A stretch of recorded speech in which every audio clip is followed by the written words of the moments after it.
Hey friends, welcome in or welcome back to the channel. This is Miss Tarot, and today we have a Aries season reading for you. You could be an Aries person or just wanting to know what the next month is going to look like in terms of Aries season. And this is a pretty powerful Aries season. As you know, this is the beginning of a new astrological year. So kind of think of the energy almost like a New Year's type thing, like what we do at the end of December, but kind of amplified. Also, we've had some some significant astrological events, a couple eclipses, most notably the recent one that we had with a new moon. If you guys have any pics of that, it was cloudy here. I didn't get to see it. So if you want to send me those, that would be great. I would love to see it. Anyways, let's get started into the tarot.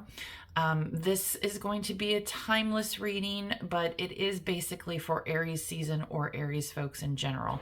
So, just take what resonates and leave the rest, okay?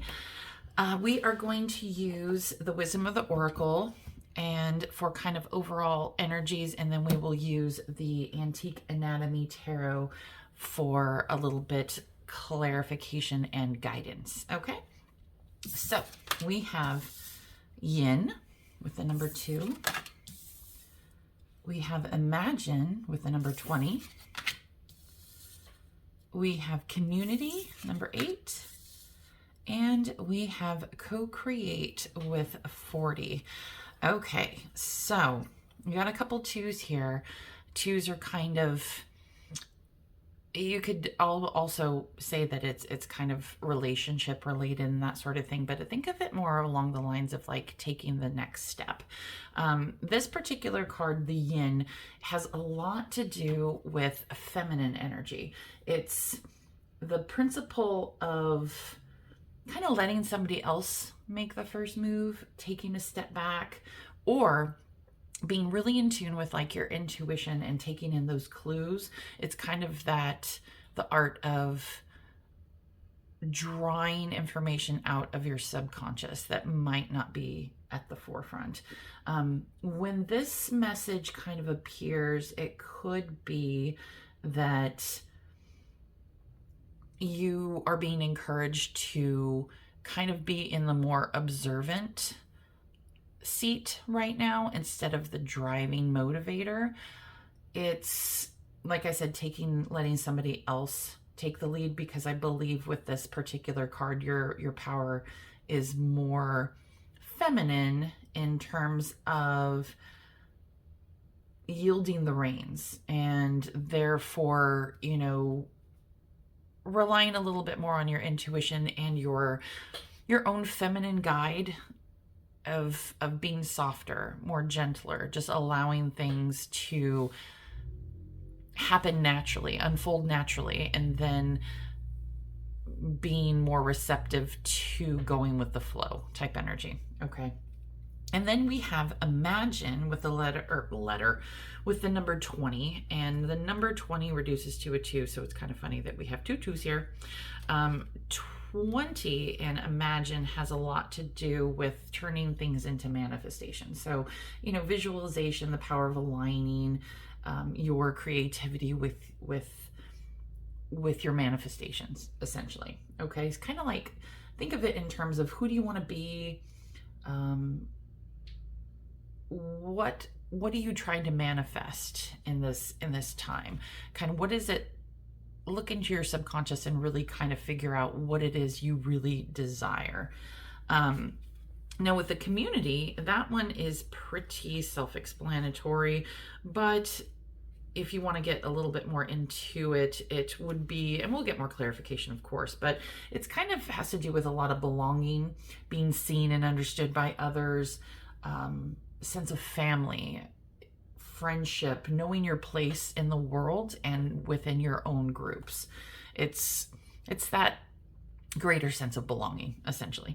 And then Co-Create, Co-Create is another manifestation type card in the way that you are being invited to manifest. You're being invited to it's funny because it's almost on the opposite of yin, right? It's kind of taking charge and being able to take that step to co-create and really paying attention to the fact that you might not consider yourself a very creative person, but recognizing the fact that even if you are taking more of a backseat to things, you are creating your reality and moving forward with manifestations every moment of your day with like your thoughts, your feelings, your habits, your actions, your intentions, that sort of thing. So, really consider your partnership with spirit, consciousness, God, whatever you want to call your higher power, and really try and align with that connection right now. So let's also get into the tarot and see what the heck we have going on for the season of Aries.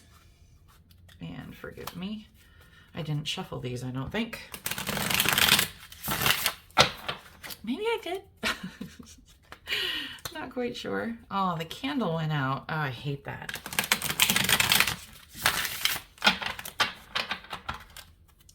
To be fair, that's a very old little tea light. And it hasn't been used in some time, so I'm not surprised. You know what? I'm going to do this. Okay. I don't need my smartwatch banging on everything. Okay. Give us a little bit information about yin, please. Okay. How about imagine? All right. And community. And co-create, please. Cool. Ask and ye shall receive. Okay. So we have so many things to look at right now.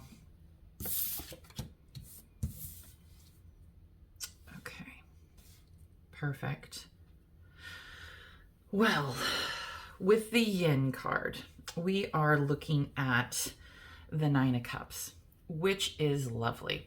The Nine of Cups is, if you can picture the gentleman in the Rider-Waite Tarot who's kind of sitting with all the cups in back of him and then like the rainbow, and he's very pleased and content with himself right now. I really do see that a lot of your harmony and happiness right now is going to be more along the lines of the go with the flow energy.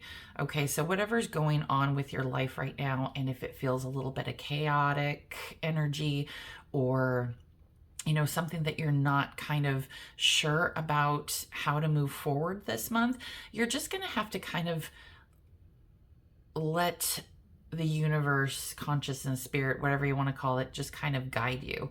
You are going to just kind of flow like the river and just see where it takes you. Think of like river rafting, and you're kind of at the mercy of the current, right? And you can kind of paddle and steer yourself in certain directions, but you're only going to go forward with the water. You can go over here a little bit, you can go over there a little bit, but think of it just as a form of surrendering, and in a positive way though, right? And we talked about that a little bit ago with being able to embrace that more feminine energy and taking a backseat and kind of seeing where everything takes you. And that's very important when it comes to the beginning of a new cycle, because you may or may not have any idea as to where you want this journey to lead you, right?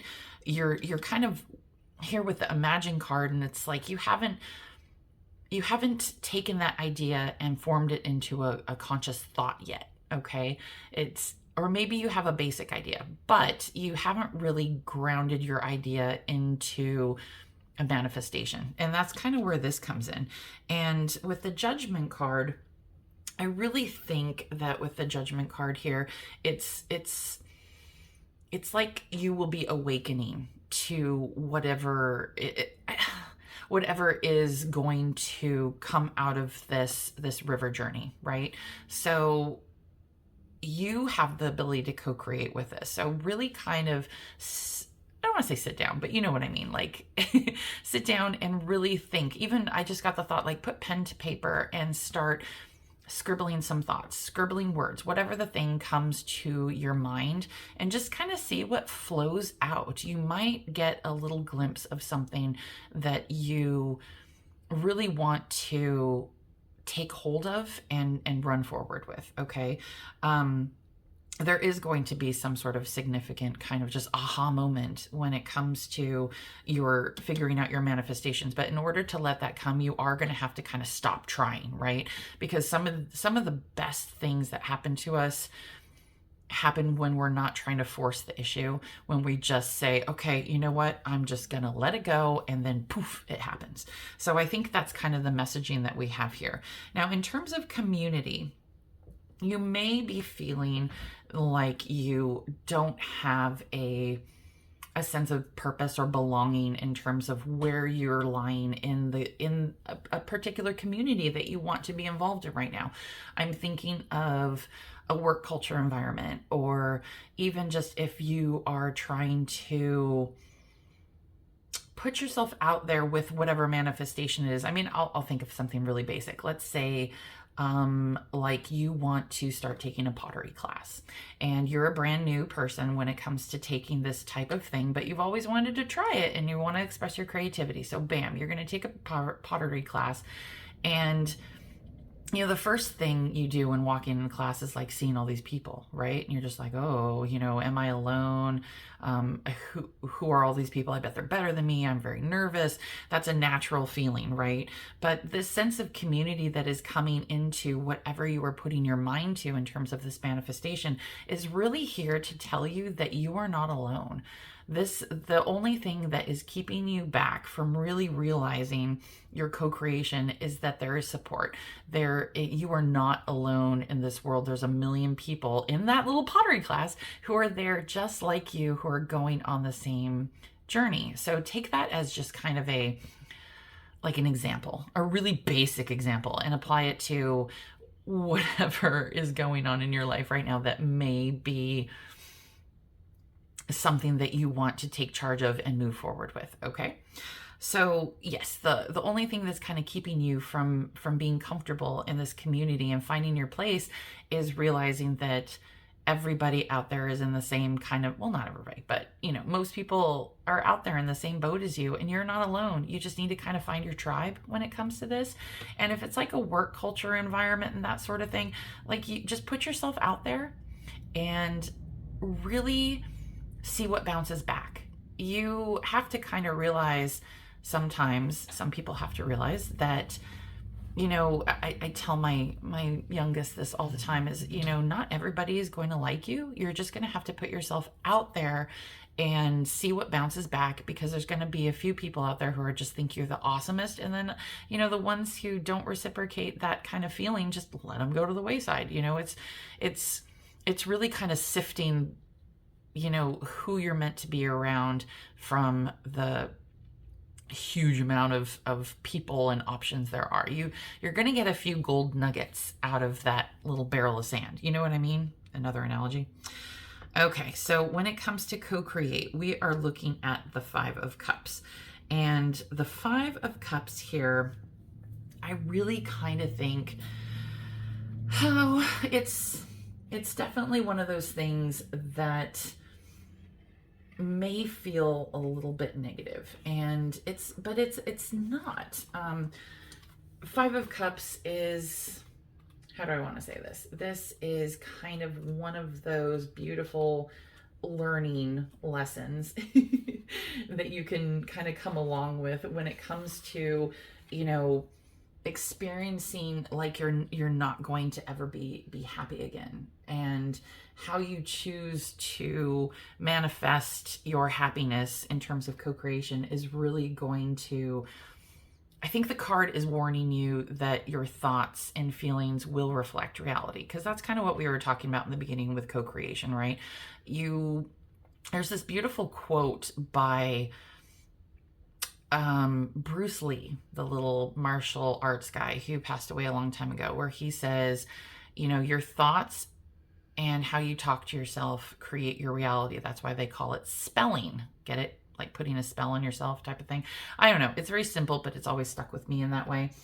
But basically, you're so focused on the negative possibilities of this outcome. It's like, oh, what if I do this? What if I do that? I don't know. You're so wrapped up in the anxiety and the worries of being unsuccessful that you can't see all the positives that are going to come out of this. Okay. So I think this is more of a warning card in terms of co-creation, because the co-creation is telling you, hey, you have this ability. You can absolutely do this. You just need to imagine and kind of go with the flow and, find your place in terms of this community setting. But just be careful, because I do think there's a lot of you, I've done it too, where I can easily psych myself out. Don't listen to the whispers in your head that are negative, telling you can't do it. You could just counteract that and just be like, yes, I can. Goodbye. Goodbye. Easier said than done, right?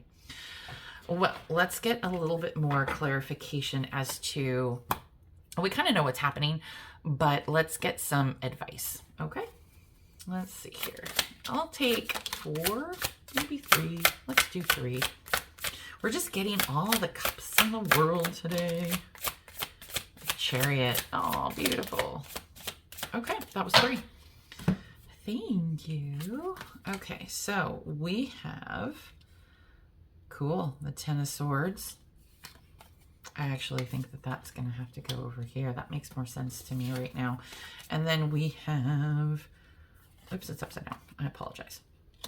The Chariot. I really like that. That's so cool. Okay, and then we have the 6 of Cups. Okay, so let's see. The 6 of Cups. This is kind of a period of nostalgia and happiness, right? And I don't really think that this is in alignment with the nostalgia piece, where it's kind of remembering the past, and you get that kind of twinge of pain that it's like, oh, I miss that time and that sort of thing.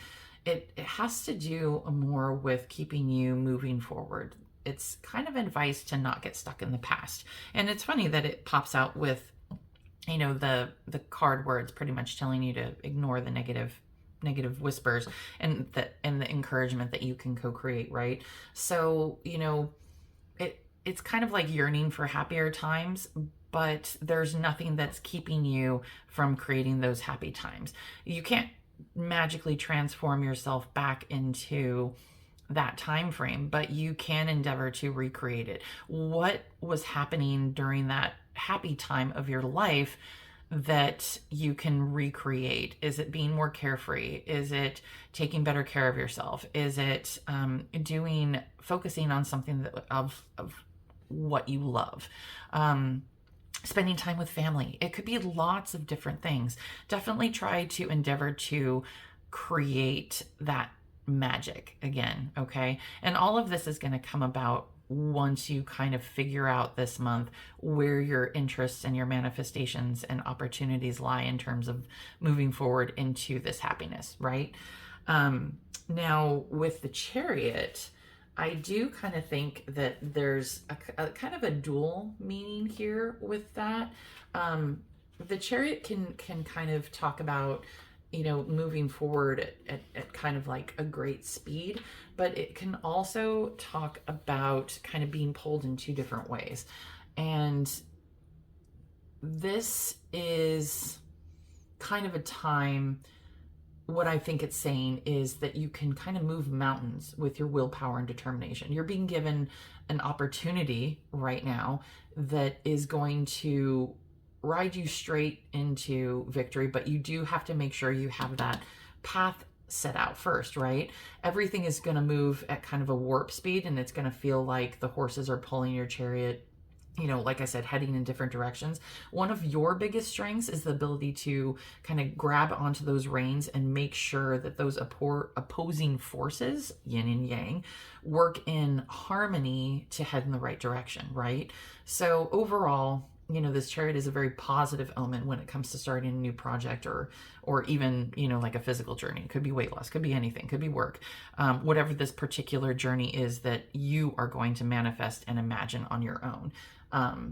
You've left all that ego behind, and now you can kind of move forward with confidence. That's what the Chariot's telling you right now.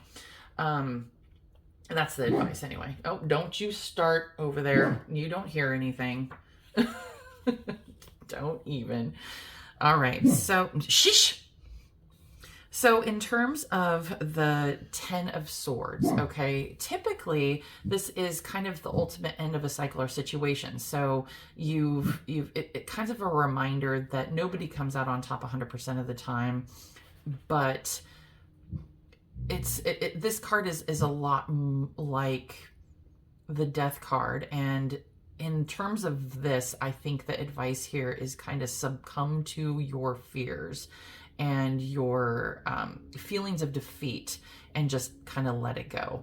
It's I want to call it almost like a rebirth. You're going to leave all that stuff, that negativity behind in order to move forward into this kind of new beginning with this happiness and recreation of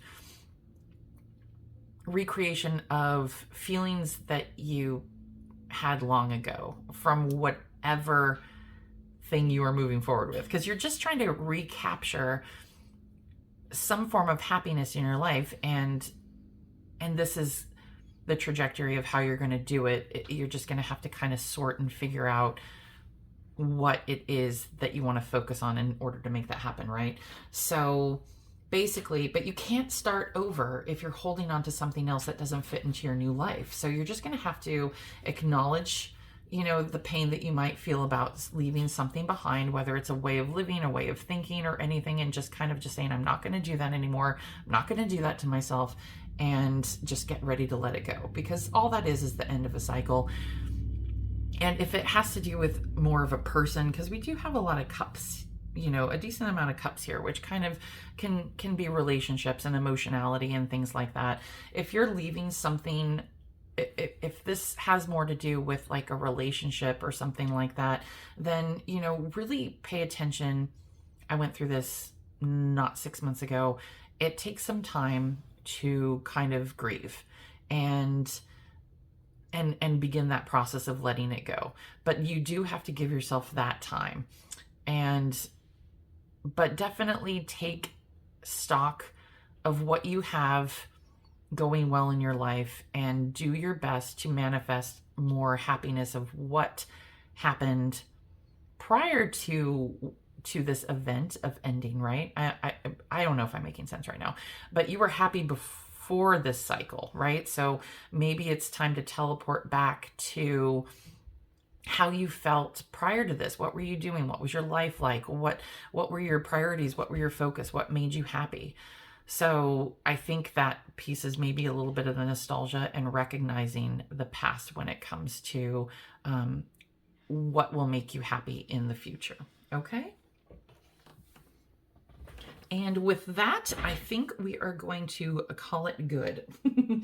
I am going to get one last card just as a final piece of advice from your spirit guides. And maybe, I always love doing this because I always feel like it gives me a little bit of confirmation as well. But let's pull this. I'm going to use the Moonology just because we've had so many interesting lunar happenings.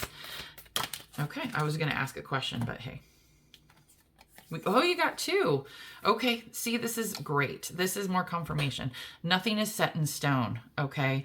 That is something you're going to have to remember right now, because you are trying to co-create, because you're trying to imagine what you want to focus on in terms of what's going to make you happy and what's going to fulfill your need to be part of a community, part of a greater purpose. Okay. Nothing set in stone. Definitely go with the flow on this one. All right. And your dreams need a practical plan. Ha ha ha. So see what I mean? I love it when they give us confirmation, right? So your dreams are part of a practical plan. Full moon in Taurus. So technically, maybe that your dreams are going to come to some sort of plan or fruition by the time we head into the full moon in Taurus. Taurus is coming up in at the end of, is it at the end of April? Yes. End of April, early May. So, watch out for the full moon in Taurus, or just the next full moon in the Taurus month, because this might be a real critical time for you to either be able to manifest, or a time where all of this kind of aha moment that we were talking about with the Judgment card is going to come into fruition. Okay, so that is all I have for you today. Thank you so much for being here. If this reading resonated with you, please take a moment to like the video, subscribe to the channel, and hit the little notification button so you don't miss any videos that I might be putting out very soon. I'm kind of in this cycle where I just want to be like, bam, bam, bam, bam, video, video, video. So anyways, thank you again for being here. I really appreciate all of you who take the moment to leave me comments. I love interacting with you all. And feel free to share if there's, anybody out here who you think could really benefit from this message. Other than that, I will see you at your next video. Take care, everyone. Bye.